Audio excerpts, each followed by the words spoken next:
You don't have a badge yet. You don't have a gun. You have a dorm room and a locker and a number. Quantico, Virginia.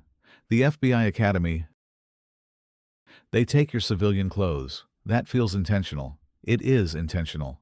52 other trainees, lawyers, veterans, accountants. You are not the most impressive person in this room. Physical training starts at 5:30 a.m. Day 1. You run, you crawl. You climb walls in body armor. You do it in rain, in cold, in the dark. You do it the next day, and the next. Firearms qualification every week. Glock 19M. Remington 87. O. Colt M4. You shoot at paper targets until the movement becomes automatic. Then they make you shoot faster. Law fills every afternoon. Fourth Amendment. Probable cause. Exigent circumstances. Miranda. Chain of custody. Fruit of the poisonous tree. One procedural error, and a case built on years of work collapses in court. Defensive tactics on Wednesdays. A retired Marine puts you on the mat, hard. You get up. He puts you down again. She packs quietly on a Thursday. Nobody watches. Nobody mentions her name after. 16 weeks total. A badge pressed into your palm on graduation morning. An oath spoken in a room full of people who mean it. You are now a new agent trainee. Detroit Field Office, White Collar Crime Squad. Not what you pictured. No foot chases. No hostage calls. No crisis response. A spreadsheet. A suspect. A paper trail 3 years deep. You start at the bottom of all three. That is exactly where you belong. Your first assignment? Surveillance. A mid-level bank executive laundering construction contracts. Your job is to watch him. 8 hours in a parked van. Every day. For 3 weeks. You drink from a plastic bottle. You eat cold food from a paper bag. You do not move. You do not make noise. You watch a man live his ordinary criminal life. He walks his dog at 6:50 a.m. Same route every morning, same coffee shop, same table by the window. He waves to the same neighbor pulling out of her driveway. He has no idea you are 40 meters away with a camera lens on him. That feeling does not go away. Your first search warrant execution. Month 7, 6 agents, 5:15 a.m. A brick house in a quiet suburb. You knock, you announce. You push through the door. A woman screams from the back bedroom. A dog goes frantic behind a closed door. 2 children appear in the hallway in their pajamas. 6 years old, maybe 8. They look directly at you. You are the terrifying thing that came to their home before sunrise. You carry that image home in the car. You put it somewhere in your head. It doesn't stay where you put it. Your supervisor says, "Solid work today." You say, "Thank you, sir." You don't sleep well that night. You will not sleep well for a long time. Year 2. Your caseload grows. You catch a real one. Organized crime. Southside Detroit. 3 suspected homicides. No cooperating witnesses. You need someone inside. You identify a mid-level associate. 2 prior convictions. He has a wife, a 4-year-old daughter, a sister he calls every Sunday. He is scared of the people above him. You use that fear. You tell him he is looking at federal time. 8 to 12 years. Away from his daughter. You also tell him you will protect him. You mean it when you say it. That is not a guarantee. You both know it. He wears a wire for 5 months. Every meeting is a risk. Every handshake could be the last one he makes as a free man, or as a living one. You listen to recordings of his life, arguments with his wife about rent, his daughter asking why he misses her school play again, his voice when he has to lie to men he grew up with. You use every second of it. 8 arrests, a Tuesday morning, your operation. You should feel clean about that. You don't. The informant is relocated 11 months later. New city, new name, new history that isn't his. His daughter starts over in a school where nobody knows her father's name. You sign the paperwork. You think about her. You will think about her for the rest of this career. That is the cost nobody told you to budget for. Year 4. You're pulled onto a joint task force. FBI, DEA, IRS, Homeland Security, ATF, a major trafficking network. 19 states, 3 countries. The case file is 4,000 pages when you join. You stay late every night for a week just reading it. By month 4, you have doubled it. Wiretaps run 24 hours a day. Every call logged, every word transcribed. Someone is always monitoring. That someone is usually you. You miss your brother's wedding. You send a card. You call from a parking garage. He says it's fine. He doesn't say it's fine again. Your partner asks when things will slow down. You say, soon. You say it for 16 months. She stops asking. A DEA undercover gets burned mid-operation. Month 14. You spend 31 consecutive hours working the extraction. He gets out. He turns in his credentials 3 weeks later. No explanation. You don't ask for one. You already understand. 22 months, 47 indictments, national news, 2 days of coverage. Your name does not appear once. That is exactly how it is supposed to work. You drive home to an apartment. She took the furniture on a Tuesday while you were in a briefing. The plant by the window is still there. You didn't know she left it on purpose or by accident. You sit on the floor. You open a beer. You think about 47 indictments. There is no one to tell. You request violent crimes. Your supervisor reads the transfer form twice. She asks, "Are you sure about this?" She does not argue when you say yes. Later, you understand that was a warning. First case, an abducted child. 7 years old, 49 hours missing. You know what the statistics say past 72 hours. You work without stopping. You find her. Alive? A storage facility off I-94. That happens sometimes. File the feeling somewhere safe. The ones where it doesn't happen are the ones that define you. Month 7. A child exploitation case lands on your desk. Digital evidence. A server seized in a raid. Hundreds of folders. Thousands of images. You are required to review every single one. There is no shortcut. There is no way around it. That is the job. The Bureau offers a counseling program for this unit. Most agents on the floor don't use it. You don't use it. You start waking at 3 a.m. Some nights, you know exactly why. Those are the worst nights. The suspect is 44. An insurance adjuster from a suburb you've driven through, coached youth soccer for 12 years. He looks like someone's father. He is someone's father. You handcuff him in his kitchen on a Tuesday morning. His wife stands in the doorway of the dining room. She doesn't make a sound. You think about her face on the drive back. You think about it for months. Some of this work leaves a mark that doesn't fade. They promote you to Supervisory Special Agent.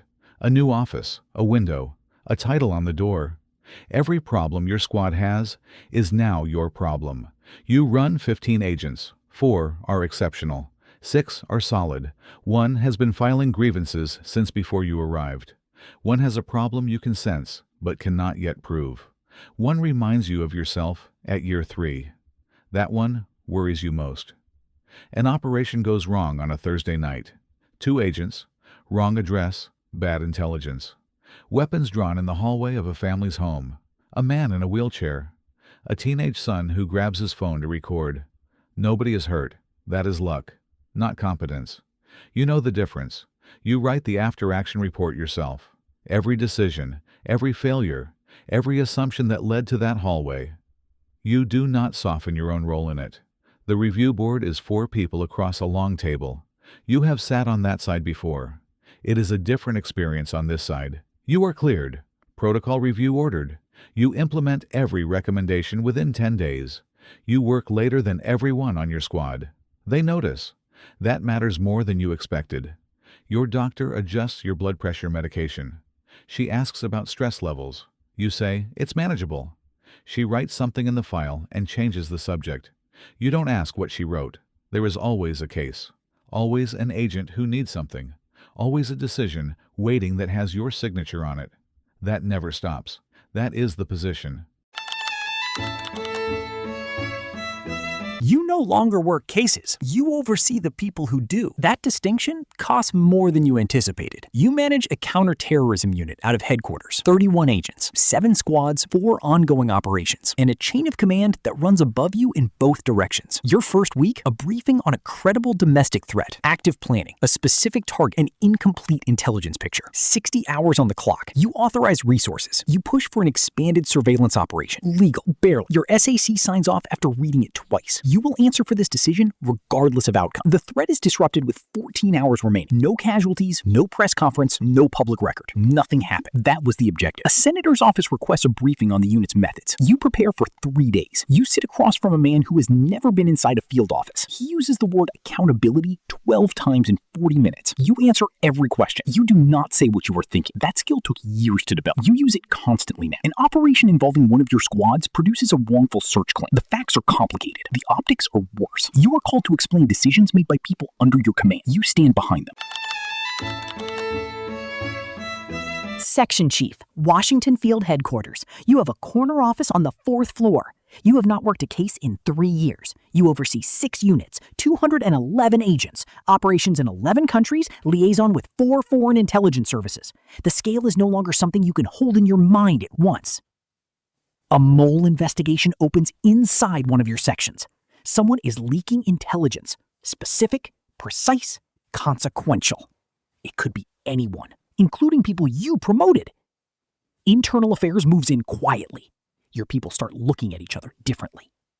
You watch the unit culture corrode in real time. You cannot stop it. You can only manage the damage. The source is identified 11 weeks later.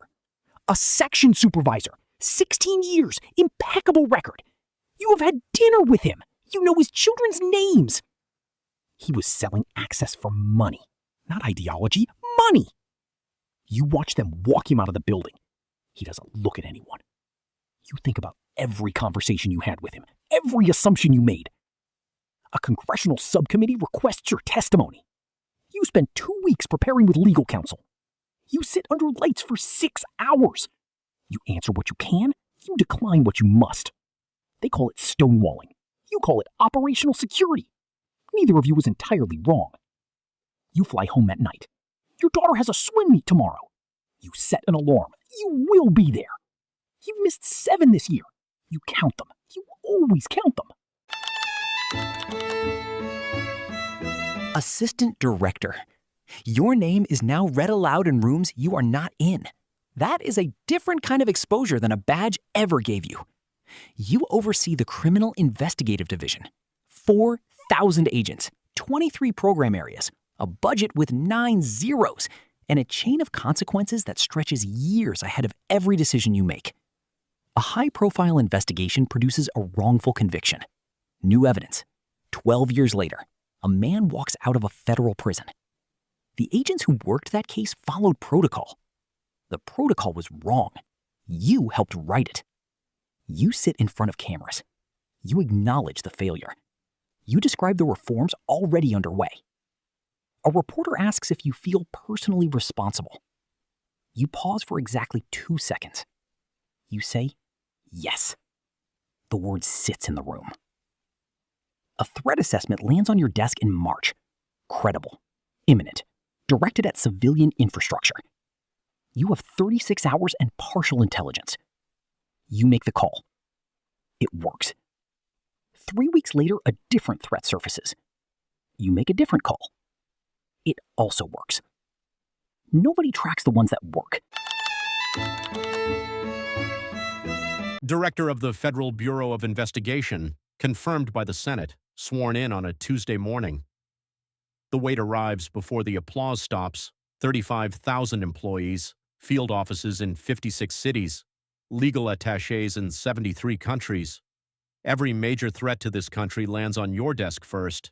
Your morning intelligence briefing begins at 6 a.m. Terrorism, espionage, cybercrime, organized crime, public corruption, all of it, every morning. Before you have spoken to your family, a domestic attack is planned. You are briefed at 2 a.m., 4 agencies, conflicting intelligence, a 6-hour window. You make a call. You authorize a full operational response. The attack is stopped. 14 people are arrested. No casualties. The president calls, you brief him in 4 minutes, he thanks you, he hangs up. You sit in silence for 30 seconds, then the next briefing begins. A senator calls for your removal over a leaked memo. The memo is accurate, the framing is deliberately misleading. You say nothing publicly, you are advised to say nothing publicly. The story runs for 9 days. You keep working through all 9. 10 years from now, a historian will write a chapter about your tenure. They will use documents you cannot see yet. They will quote people who were in rooms with you. They will get some of it right. Your term ends. You walk out of the Hoover building on a Friday afternoon. No motorcade, no ceremony. A handshake from your deputy. You drive yourself home for the first time in 6 years. The house is quiet. Your spouse is reading. The dog is old now. Nobody needs a decision from you. Nobody is waiting on your call. The silence is complete. You sit down. You think about the informant's daughter, the agent who walked away without explaining why, the man who spent 12 years in a cell for something he didn't do, the 14 people who went home that Tuesday instead of not going home, the colleague in handcuffs who didn't look at anyone, the children in the hallway at 5 a.m. All of it, the entire weight of it, yours. You carried it from a dorm room in Quantico to this chair. You did the job. Every rank, every year, every call in the dark, you did the job. Whether the job deserved the person it made you, that question is for later. It is later now.